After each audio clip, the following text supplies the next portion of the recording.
இயேசு கிறிஸ்துவின் இனிய நாமத்தில் உங்களுக்கு என் அன்பின் வாழ்த்துக்கள்.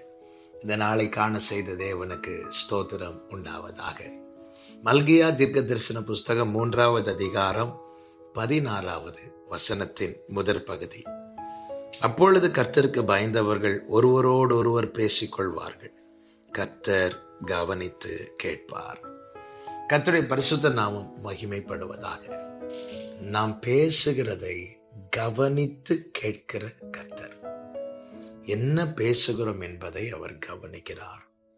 வார்த்தைகளில் கவனம் மிக மிக தேவையாயிருக்கிறது. இங்கே கர்த்தர் ஒரு காரியத்தை சொல்லுகிறார் பாருங்கள்.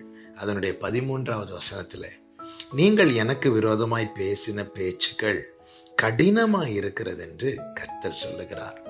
ஆனால் உமக்கு விரோதமாய் என்ன பேசினோம் என்கிறீர்கள். ஆண்டவர் கவனித்து கேட்டு சொல்லுகிறார், நீங்க எனக்கு விரோதமாய் பேசின பேச்சு கடினமாய் இருக்கிறது. ஆண்டவர் அவ்வளவு வேதனையோடு சொல்லுகிறார். எது அவருக்கு விரோதமான பேச்சு தெரியுமா? அடுத்த 2 வசனங்களிலே சொல்லப்பட்டிருக்கிறது. 14-15 தேவனை சேவிப்பது விருதா, அவருடைய கட்டளைகளை கை கொள்ளுகிறதினாலும் சேனைகளின் கர்த்தருக்கு முன்பாக துக்கித்து நடக்கிறதினாலும் என்ன பிரயோஜனம்?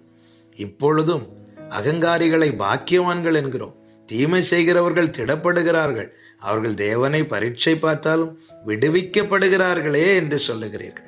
இந்த பேச்சு கர்த்தருக்கு கடினமா இருக்கிறதா? என்ன பேச்சு? நாம கட்டளைகளை கை கொள்ளுகிறோம், நாம ஆண்டவருக்கு பயந்து நடக்கிறோம், நம்ம தேவனை ஆராதிக்கிறோம், அப்படி இருந்தா நாம கஷ்டப்படுறோம்.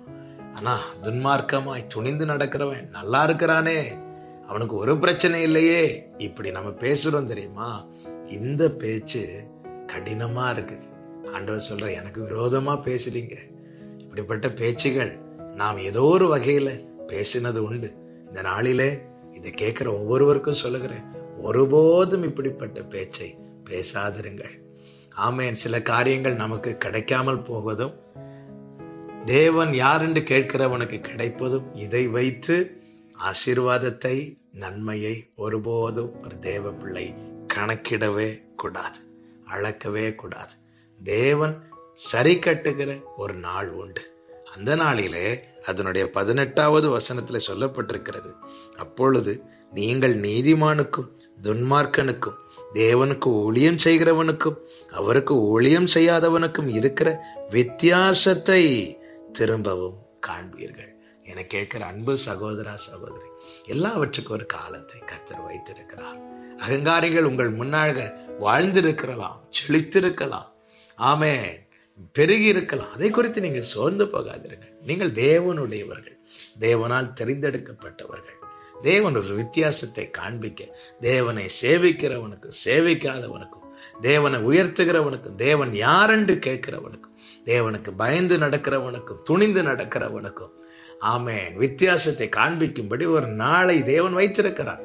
அன்று நிச்சயமாய் அதை தேவன் செய்வார், அதுல எந்த சந்தேகமும் கிடையாது. ஆனால் அந்த காலம் வரைக்கும் காத்திருக்கிற சகோதரா சகோதரி, ஒருபோதும் எதுக்கு நான் ஆண்டவரை ஆராதித்து, எதுக்கு நான் சர்ச்சுக்கு போய், எதுக்கு நான் பரிசுத்தமா வாழ்ந்து, இதனால என்ன பிரயோஜனம்? துணிந்து பாவம் செய்கிறவன் நல்லா தானே இருக்கிறான். இப்படிப்பட்ட பேச்சு தயவு செய்து பேசாதிருங்கள். இந்த பேச்சு தேவனுக்கு விரோதமான பேச்சு, தேவனால் தாங்கிக் கொள்ள முடியாத பேச்சு. அதுதான் ஆண்டவர் சொல்லுகிறார், எனக்கு விரோதமான பேச்சு கடினமா இருக்கிறது என்று. கவனித்து கேட்கிற கர்த்தர் காயப்படக்கூடாது. கவனித்து கேட்கிற கர்த்தர் ஆமென் மகிழும்படியா நம்முடைய பேச்சுகள் இருக்கட்டும். கர்த்தர் அப்படியே நம்மை நடத்துவாராக. எங்கள் நல்ல தகப்பனை, இரக்கமுள்ள பிதாவை, உம்மை காயப்படுத்தும் பேச்சுகளின் எங்கள் வாயில் வராதபடிக்கு கிருபையாய் காத்துக்கொள்ளும். நீர் கவனித்து கேட்கும்போது நாங்கள் பேசுகிற வார்த்தைகள் நிமித்தம் ஆண்டவரே உங்க உள்ள மகிழும்படியாகவே எங்கள் வார்த்தைகள் காணப்படணும்பா. கர்த்தர் கிருபை செய்யும். இயேசுவின் நாமத்தில் பிதாவே, ஆமென்.